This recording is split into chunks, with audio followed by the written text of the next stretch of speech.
Neil deGrasse Tyson tweeted something out this morning that was particularly insipid and insane. He tweeted out, quote, "In 1927, Charles Lindbergh flew from New York to Paris. 45 years later, in 1972, we last walked on the moon. 45 years later, in 2017, we, meaning like we haven't done anything in 45 years. Now, when I said before that you shouldn't take people's comments at face value just because of who they are, this definitely applies to Neil deGrasse Tyson. So the guy's an astrophysicist. I'm sure he's very smart. He doesn't demonstrate it on Twitter very often. But he says a lot of stupid things, and people take these stupid things seriously because he says them, Neil deGrasse Tyson. And he also, I think this tweet is sort of indicative of the fact that most Americans, it's really funny, if you ask most Americans, when would you prefer to have lived? A lot of Americans will give you different times. A lot of Republicans will say, well, like 1962. Right, 1963. That's when I would prefer to have lived. And a lot of Democrats will say, I would have lived 1969. Things were so exciting. 1969. The right answer, folks, and there is an objective right answer, is now. Right? Really, things have never been better in the United States than they are now. We have our problems for sure. We do. We have some very serious problems here in the United States. But just in terms of material well-being, in terms of comfort, in terms of the life that you lead, there is no better place to live than the United States in 2017. Not on planet Earth, not ever. I know we're not used to optimism here on the Ben Shapiro Show. I know that's not our stock in trade. Usually we're the doom and gloom sayers because, realistically speaking, there's a lot that goes on in the world that's bad. And when you're talking politics, politics is about the things that are wrong. But over the last 45 years, things have gotten pretty freaking spectacular, and Neil deGrasse Tyson doesn't know what he's talking about. So here are just a few of the developments over the last 45 years that demonstrate that Neil deGrasse Tyson is totally full of it after this tweet, right? This in 1927, Lindbergh flew from New York to Paris. 45 years later, we last walked on the moon. 45 years later, we haven't done anything. Yeah, horse crap. Okay, 45 years later, we actually have a fully manned space station. There are always people living in space, always. We have probes on Mars. We sent a spacecraft to an asteroid. It landed on an asteroid. It's a pretty amazing thing. We also have this giant magical system that allows you to gather information literally with a click.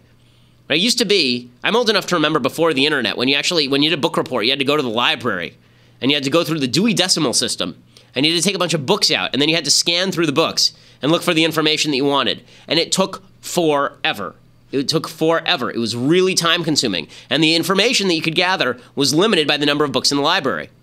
Today on planet Earth, there are more books published in a year on planet Earth thanks to the internet than have been published in the entire span of human history up to this year.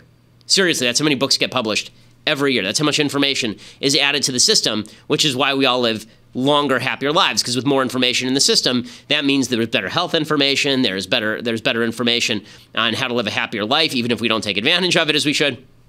The internet is an unbelievable system. Imagine in 1972, people saying, okay, you're never going to have to go to the library again. You're never going to have to call information. You're literally going to be able to sit down at a machine, type in any question that's not a meaning of life question, and you're going to get an informational answer. That's a well-substantiated informational answer. Okay, in 2013, they did a paper, University of Michigan. They found a web search takes on average 7 minutes if the corresponding offline search would take 22 minutes. Okay, that's if you were sitting in the library. That doesn't count the time to go back and forth to the library, or if the library doesn't have the answer. And that's if you're really slow with Google, by the way. 7 minutes to get an answer on Google is really slow. Okay, it takes me about 30 seconds. I'm really good at Google. Okay, so that's an amazing development. And by the way, a development that doesn't actually count in the GDP. One of the reasons why people think the GDP has stagnated, that American growth has stagnated, that median incomes have stagnated, is because if you are able to search things more quickly on the internet, that doesn't show up in your income statistics. If you're able to do things faster and enjoy more leisure time, that doesn't show up in your income statistics. It's an unmeasurable. That's why GDP is actually not a very good measure of your ability to live a happier life. And actually, income isn't even a very good measure of your ability to live a happier life. Consumption is a better measure of your ability to live a happier life, considering there's a huge swath of the population in the United States that consumes more than it produces. Okay. Another thing that's just amazing, you have a machine in your pocket right now that is allowing you to listen to this show or watch a movie or call almost literally every person on the planet. And I really mean that. Even in poor countries, even in devastatingly poor countries, the vast majority of people have cell phones. Even in poor countries, penetration rates of cell phone subscriptions are unbelievable. 9 in 10, right? There's 9 subscriptions per 10 inhabitants 9 cell phone, really, this is true. You talk about global poverty being alleviated. There are 9 cell phone subscriptions for every 10 inhabitants in poor countries as of 2014. More people around the world have cell phones right now than have had landlines in the entire history of the planet. As of 2014, there were nearly 7 billion cell phone subscriptions on planet Earth. Doesn't mean everybody has a cell phone. Some people have 2. But it does mean that the vast majority of people do have a cell phone. The global extreme poverty rate has been sliced in half. According to the World Bank, the number of people living in extreme global poverty fell under 10% for the first time in 2015. So less than 1 in 10 people around the world are living in what they call extreme global poverty. That's a reduction of 75% in extreme global poverty in the last 25 years. In America, by the way, we've completely solved extreme poverty, essentially. Whenever you say that people in America are poor, whenever you hear people say things like people are dying on the streets in America, it's just not true. Here's the actual statistic from Pew Research. More than half of Americans, 56%, are high income by the global standard. Another 32% are upper middle income by global standards. 9 in 10 Americans, in other words, have a standard of living above that of the global middle income standard. So poor people in America live better than middle income people other places.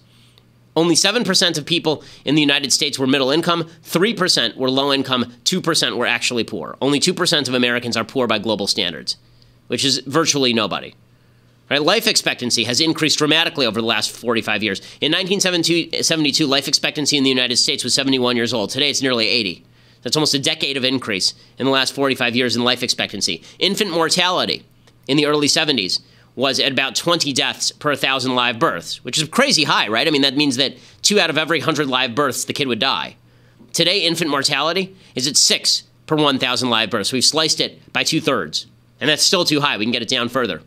Crime has dropped dramatically, as I mentioned. From 1970 to 1990, you were actually more likely to be victimized by a violent crime than to be injured in a car accident. Today, burglary has plummeted by 80%, robbery by 80%, homicide by 80% from 1990 to 2009. Pollution has plummeted for all the people on the left who are deeply worried about the environment. Pollution has plummeted by 36%.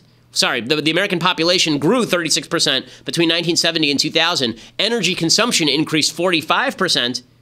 Air pollutants decreased 30%, 29%. That includes a 98% drop in lead emissions. Okay, that's just the tip of the iceberg. You're living in the greatest country on the face of the planet in the best time to live in the history of humanity. And yet Neil deGrasse Tyson doesn't understand what progress looks like, because the reality is that we are stuck in this system. Human beings are just stuck in the system where we're always looking at all of the things we think are bad in the universe when the reality is that things are pretty good.